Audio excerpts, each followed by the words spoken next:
Okay, once again, here is a list of the fundamental identities that are listed in section 5.1. The reciprocal identities and quotient identities you should have already memorized. The Pythagorean identities, typically most students can remember this one and then rewrite them to get these two forms. Sometimes it's a little tougher to get this one and this one, or actually, let me move it up, this one and this one. I always take this one, I start with this, I divide through by sine squared, I'm going to get this one. I divide through by cosine squared on both sides, I'm going to get this one. And then I can find the other versions of it. The cofunction, well, just remember co for cofunction. The sine and the cosine and the sine, the tangent, the cotangent, cotangent, tangent, secant and cosecant. Nope, if I can get it squeezed in there. And cosecant and secant. And remember that when you have 90 degrees or pi over 2 radians minus the angle, it's equal to the cofunction of the angle. Okay, just remember those. Even and odd, you're going to be using the even and odd in today's assignment, that's for sure. Remember that cosine and secant are the even functions, so the cosine of the opposite of theta and the secant of the opposite of theta is equal to, respectively, cosine theta and secant theta. No negative. The other ones get the negative out in front because they are odd functions and they're symmetric to the origin. These two are even functions and they're symmetric to the y-axis.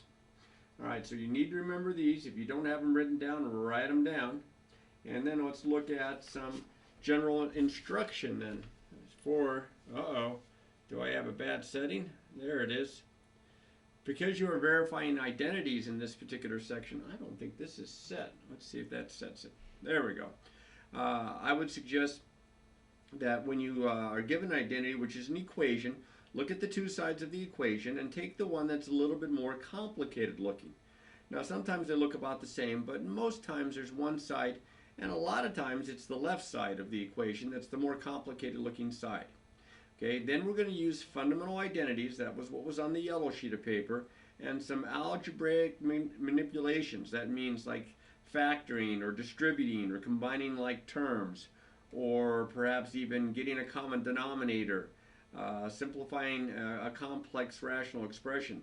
And then we're going to use those, making either substitutions or algebraic changes to simplify or to condense the one more complicated looking side. And remember, a true identity, you only work with the one side. You leave the other side alone, whether it's the right side or the left side. It stays the same all the way down. Now, this is maybe not the best suggestion, but when all else fails, you can't see any fundamental identities to use, I would change all my secants and cosecants and tangents and cotangents and use the reciprocal and the quotient identities to put everything in terms of sines and cosines. And then see if something maybe works for you. Now there's times when you look at it and you say, I just don't know what to do next. And well, don't quit. Try something. You know, you're going to get better at these with practice, but when you're first starting out, you've got to try something. If it doesn't work, then you try something else. All right, now these are pretty general suggestions, but we'll use those and we'll try some of these problems out. Now, problem number 1 starts out really nicely. And I don't know if your instructor is going to want you to write out the reasons why. I'm going to. But they may just, like I don't necessarily have my students write out the reasons why. I might ask them and say, well, how can you do that? Or why are you allowed to do it from this step to this step? But I don't have them write it out on their paper. But I do have them put in all their steps so that they don't have big jumps. All right, so in this case, I have the sine of t times the cosecant of t is equal to 1. Now, there is no trig identity that involves sine of t times cosecant of t, but I do know that sine and cosecant are reciprocals. So I am going to rewrite this as the sine of t times 1 over the sine of t equals 1, and this is using a reciprocal identity.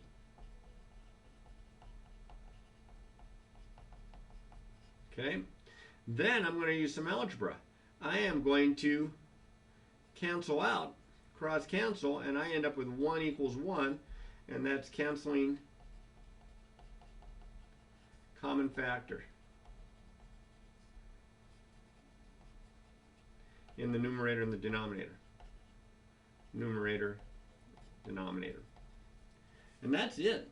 I know I am done. Notice how I wrote the right side down every time. I started with the left side because it was more complicated looking. And I didn't stop until I got exactly, and I mean exactly, the same thing on both sides. Problem number 2 is almost the same exact kind of problem because tangent and cotangent are reciprocals. So I can write this as the tangent of y. I'll put it over 1 this time. And I can write the cotangent of y as 1 over the tangent of y. And again, this is because of the reciprocal identity, or one of them. Then I'm going to do the same thing I did in the other example in problem 1, and I'm going to cancel out those factors, common top and bottom, and I get 1 is equal to 1. And again, canceling common factors in the numerator and in the denominator. All right. Now, example number 3 isn't quite as easy as the other two, but it's not too bad. And if you look at this one, you kind of think, well, which one is more complicated looking? Is it the left side or is it the right side? Well, they're about the same, but I kind of think that the left side would be the best one to work with because, see, I have a denominator, and I can probably rewrite this by using division and get rid of the denominator. Here I'd have to create a denominator, and I don't know if I want to do that one right off the bat, but I think you could probably work with either side and get verify this identity in about the same amount of steps. So I'm going to work with the left side, and I'm going to see what happens here. All right, now there's a couple different ways that you can do this one, but I think probably the best one is to go ahead and write this as the cosecant squared of x times the tangent of x. Now the reason that I can do that, and I may have kind of combined a couple of steps there, is because when you divide, you multiply by the reciprocal. So this is the definition of division. And of course the reciprocal identity.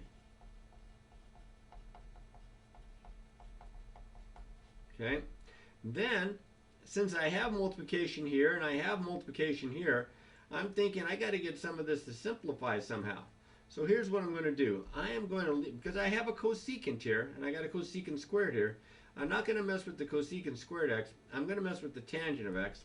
And I'm going to write this as the cosecant squared of x. Actually, I am going to mess with both of them. I am going to rewrite the cosecant of x as 1 over the sine of x, and since it's squared, 1 over sine squared x. And then I'm going to write the tangent of x as the sine of x over the cosine of x. And I kind of did this in the same step. So I kind of used two properties. I used the reciprocal and quotient identities.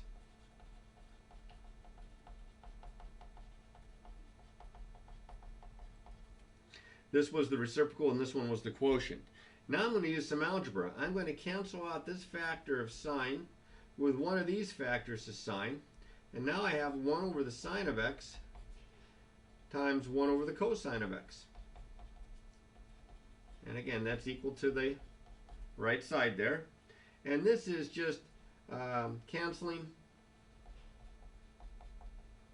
common factor in the numerator and the denominator. Now 1 over this, the sine of x is the cosecant of x, and 1 over the cosine of x is the secant of x. And son of a gun, this is the reciprocal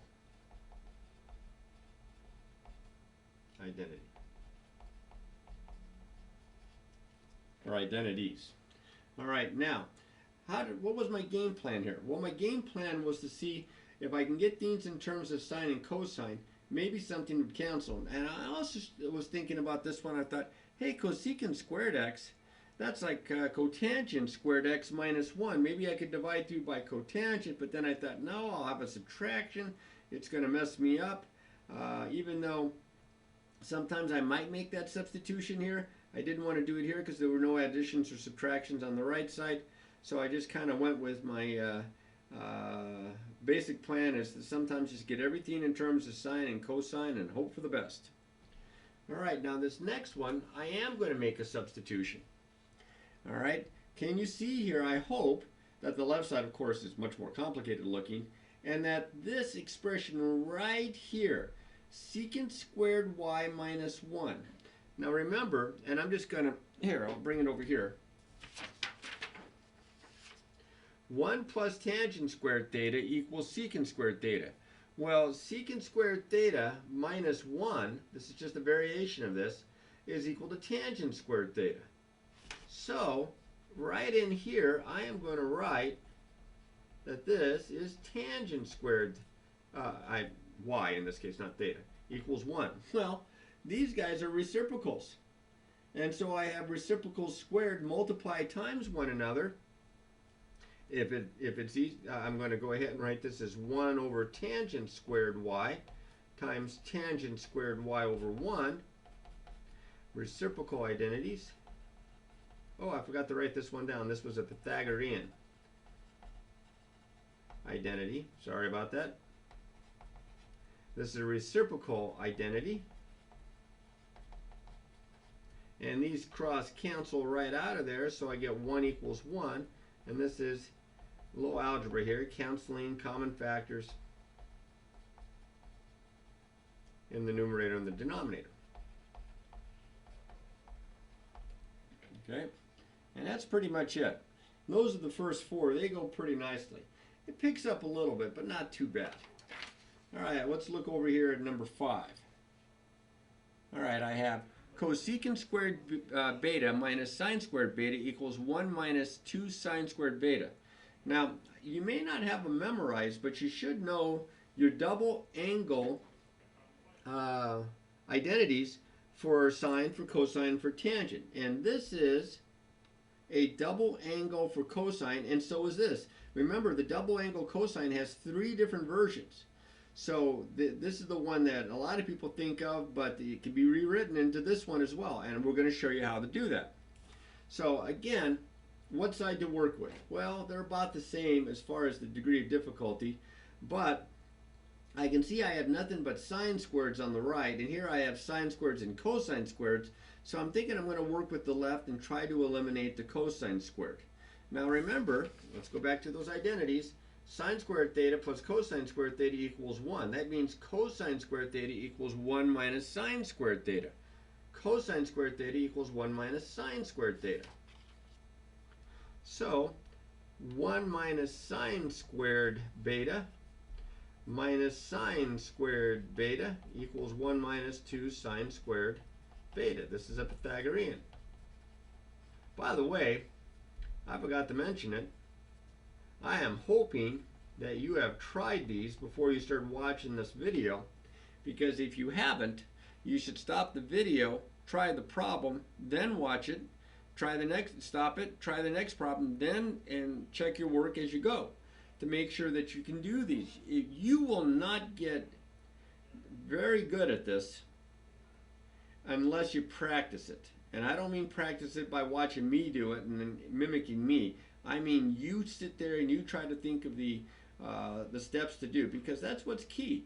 And that's where it separates the wheat from the chaff, is that students look at stuff and they might know how to do certain kinds of trig problems, but when it comes to some original thought, it's a little tougher. Now, as you can see, I do have like terms. So this is 1 minus 2 sine squared beta equals 1 minus 2 sine squared beta. And there we go, winner.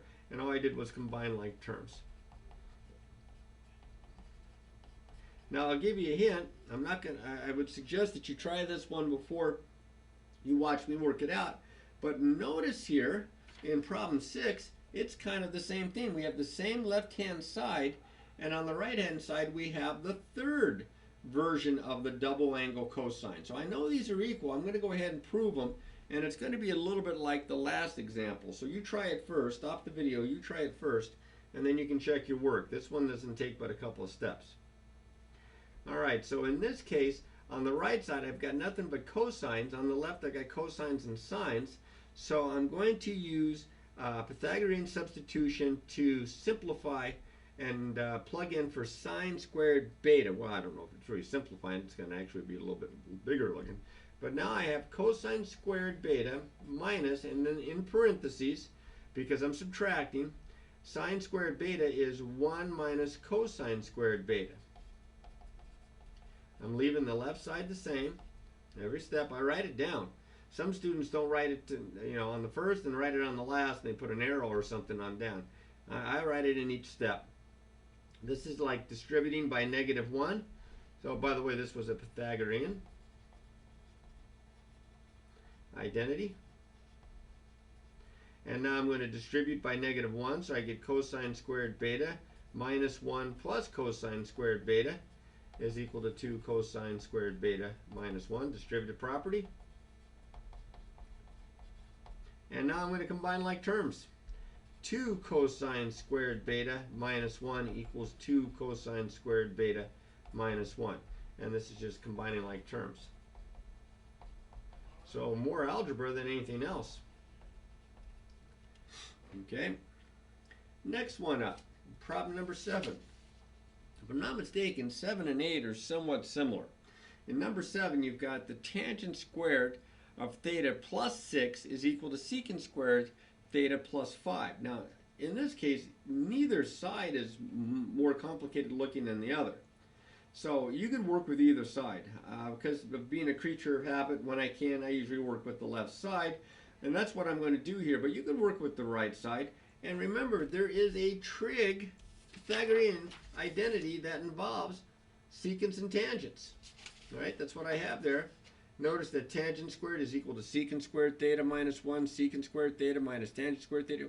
There's all sorts of different substitutions, but I like this one best, that the tangent squared of theta is equal to secant squared theta minus 1, and you'll see why. Because that's what I'm plugging in here. Secant squared theta minus 1 plus 6 is equal to secant squared theta plus 5. Pythagorean identity. Guess I didn't need all this space, because you can see it's going to be just about done here. Here's the last step. Secant squared theta plus 5 equals secant squared theta plus 5. That's a true statement, and all I did here was combine like terms. I like this type of problem. Short and sweet. Good practice. That's how you get better at them. You work the easy ones and work your way up to the tougher ones. Alright, so now let's go over to problem number 8. It's a very similar problem to problem number 7, in that, although you can't tell by my handwriting here, that's cosecant squared z. These are z's here. So I have 2 minus cosecant squared z is equal to 1 minus cotangent squared z. So I have, notice here, cosecant squared on one side, cotangent squared on the other, kind of like I did in the last problems with secant squared and tangent squared. And notice here I have this example right here, or this identity right here, that can be written into this form. Would you agree cotangent squared theta equals cosecant squared theta minus 1 here? So this time I am actually going to work with the right side. I'm going to leave the left side the same. And I am going to plug in, and I'll need parentheses because of the subtraction sign, in for cotangent squared of z would be cosecant squared z minus 1. Cosecant squared z minus 1. Oops, minus 1. There, I got it. And what's going to happen here is that this is a Pythagorean identity. I'm going to get rid of the parentheses by distributing. So I have 2 minus cosecant squared z is equal to 1 minus cosecant squared z minus a minus 1 here is a plus 1. This is a distributive property. And then I can combine my like terms. You can kind of see it coming. You knew you needed the 2. 2 minus cosecant squared z is equal to, here with the 1 and the 1 is 2, 2 minus cosecant squared z. And all I did was combine like terms. That one's not so bad. Now this next one is different. It's not tough, or a lot tougher. It's got a couple extra steps, but it's certainly different than the last 2 problems, last couple 3 problems. And I have the cosine of x plus the sine of x times the tangent of x is equal to the secant of x. Now to me, this one's a no-brainer. The left side is more complicated looking. And notice that plus sign. I don't have any pluses or minuses on the right, So I might have to go common denominator here to get it written as a single expression. First things first though, I am going to write the cosine of x plus, now sine of x and tangent of x, that's the same as the sine of x times the sine of x over the cosine of x. And this is a quotient identity.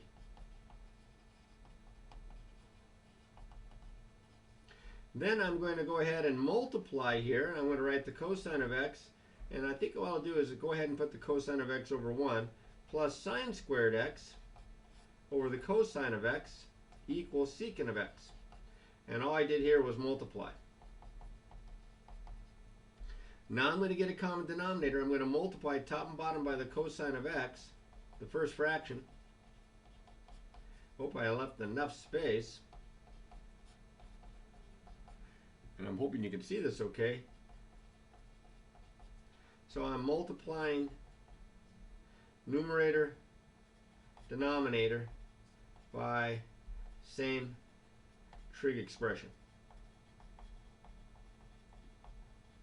All right. So that gives me up top here, I have cosine squared x over the cosine of x plus sine squared x over the cosine of x is equal to secant of x. So all I did here was multiply. Oop, gotta spell it. Now, I didn't give myself a lot of room here, so I might have to write a little bit smaller here, but I hope you will agree that this is cosine squared x plus sine squared x all over the cosine of x. And all I did here was add fractions. Okay, now look at the numerator. The numerator is cosine squared x plus sine squared x. That's one that you should have memorized. That's equal to 1. So this is 1 over cosine of x. And I am running out of room fast. This is a Pythagorean identity.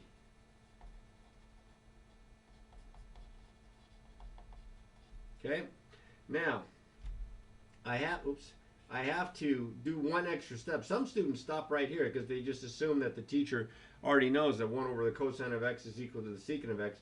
But I would put it under here, except I didn't give myself enough room, so I'm going to kind of go over to here, and I'm going to write the secant of x is equal to the secant of x, and that is because of the reciprocal identity. Oh, you can't see that. Identity. And all of this would go right in here. Sorry about that. I thought I had that spaced out right. All right. That one had a little bit to it. All right, now this next guy here, this guy's got some stuff to him as well. And I'm not crazy about the fraction over here, but I'm not crazy about the subtraction over here. So they're about the same amount of complicated. I think, though, because I know that cosecant squared x minus 1, cosecant squared theta minus 1 is equal to cotangent squared theta, I'm thinking that I might start with the right side, just like I did in the last problem here. Let's see if I can kind of separate these. There we go. So for this one here, I am going to write this cotangent cubed t over cosecant t is equal to the cosine of t. Wow, this looks, maybe I should have used the other side. We'll see. Times, and this is cotangent squared t. All right, so now, I have a cotangent squared. I have a cotangent cubed. I need another cotangent, which is cosine over sine. So it's a shame that this isn't being divided top and bottom here. Let's see. Let me write this as cotangent cubed t over cosecant t. And I'm going to multiply top and bottom by the sine of t.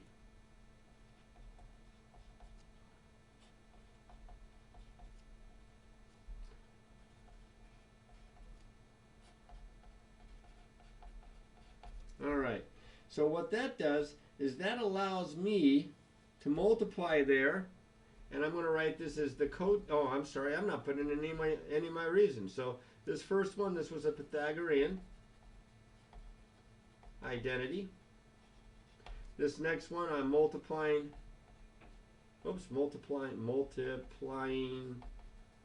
numerator, denominator by same trig expression. Okay. Next, I am going to, it's going to get a little weird here, I'm going to multiply the denominators, but I'm going to leave this factor of the numerator out in front. So I'm going to write this, or let's see if I can say that again this time.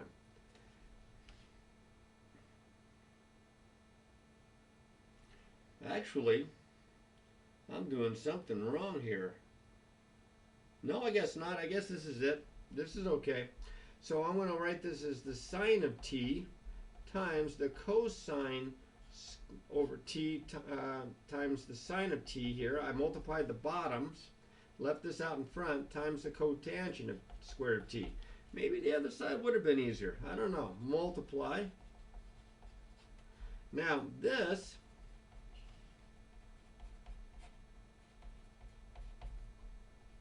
sine of t is 1 over the cosecant of t. See, I need that cosecant of t in the bottom. And this is cotangent of t times cotangent squared t. So I'm just going to multiply here on the right. This is a reciprocal identity and a quotient identity. Because I changed this into this. Now I'm going to multiply the numerators and denominators, and I'm going to get my answer here.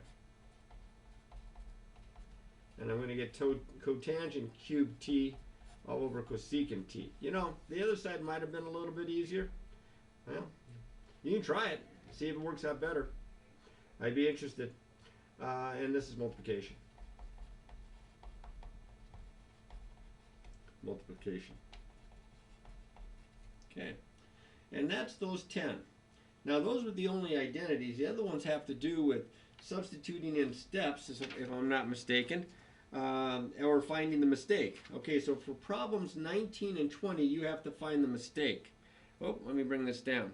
And it's not so bad. And in both cases, notice here the opposite of x, the opposite of theta is there. So you're going to, right off the bat, you're going to have to go even and odd identities. And the thing that I remember that I was just telling you was that secant and cosine were the only evens, so that the cotangent of the opposite of x is equal to opposite cotangent of x. Well, that's not what I have here. They took this and they wrote it as this. There's the mistake. Right here. Mistake should be negative cotangent. Oops. Let's see if I can write it here. Negative cotangent x. And there's the mistake right off the bat. Everything else works. They did FOIL here. They used the reciprocals to get the 1, and they combine like terms. Those steps are fine. It's just that very first one. And similarly, I got all sorts of negatives here. Now, remember, secant was the one that I said was even, and sine and tangent would both be odd. And notice here, they made, did I write this? I may not have written this one down right, because I see 2 mistakes here. Okay? This part's right. This part's right.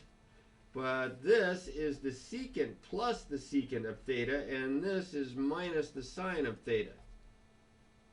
So there are 2 mistakes here, and they both have to do with the even and odd. So your mistake is that secant of opposite of theta is equal to the secant of theta, and the sine of the opposite of theta is equal to opposite sine theta. And they got those switched around. Okay, and it happened right away in the first step. I checked the other steps. The other steps seemed to work out okay. That was the only mistake. Follow it through. Okay, and the last 2 problems were the ones where we have to fill in the blank.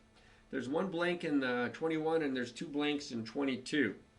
So let's see what they're doing here. And in 21, they are showing you that secant to the 4th x minus 2 secant squared x plus 1 is equal to this. And they factored it. They factored this into this. Now here's where that substitution comes into play. Secant squared x minus 1. secant squared theta minus 1 is tangent squared theta. So this guy right here is tangent squared x. And that's squared. So all I did was plug in for here tangent squared x, and of course tangent squared squared is tangent to the fourth. So that's your key step. All right? And the next one, there are two blanks. One of them is a little easier than perhaps than the other. I see here that they've changed all the tangents and cotangents in terms of sines and cosines, and then some way down here they got it all the way to, where the denominator is equal to 1. Well, my suggestion would be, let's get rid of the complex fraction. Let's multiply top and bottom by sine x cosine x. So if I multiply top and bottom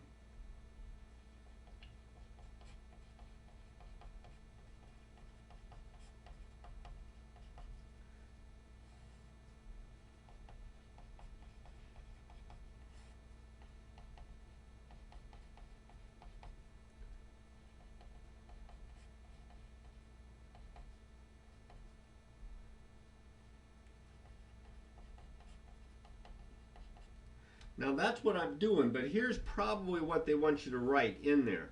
And that is what you get when you distribute.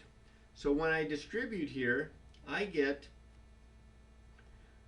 see the cosines cancel, I get sine squared x minus, here the sines cancel, and I get cosine squared x all over. And then here when I distribute, I get sine squared x, and then multiply the sines cancel, I get cosine squared x. Well, that's the step here. They've gone from here to here because this is 1. Numerator stayed the same. This is 1 right here. Sine squared x plus cosine squared x. So over 1 is just that expression. Now this is the opposite of the double angle cosine, but we can do this one. Look what we're starting with and what we're trying to end up with. Let's get rid of the sines. We want everything in terms of cosine. So in for sine squared x, I'm going to put 1 minus cosine squared x because of the Pythagorean. And of course, these are like terms. And you get down to there, 1 minus cosine squared x. And that's how those work. Now, I can't stress this enough. Even if you know your unit circle, and even if you memorize all your identities and know your double angles and half angles or whatever else they're going to try to show you here in the upcoming sections, it is really important that you take the time and practice these problems, because that's how you're going to get good at verifying identities. It doesn't come by just looking at it. You have to, get into it a little bit and try the problems and experiment and trial and error at times, and practice and practice and practice.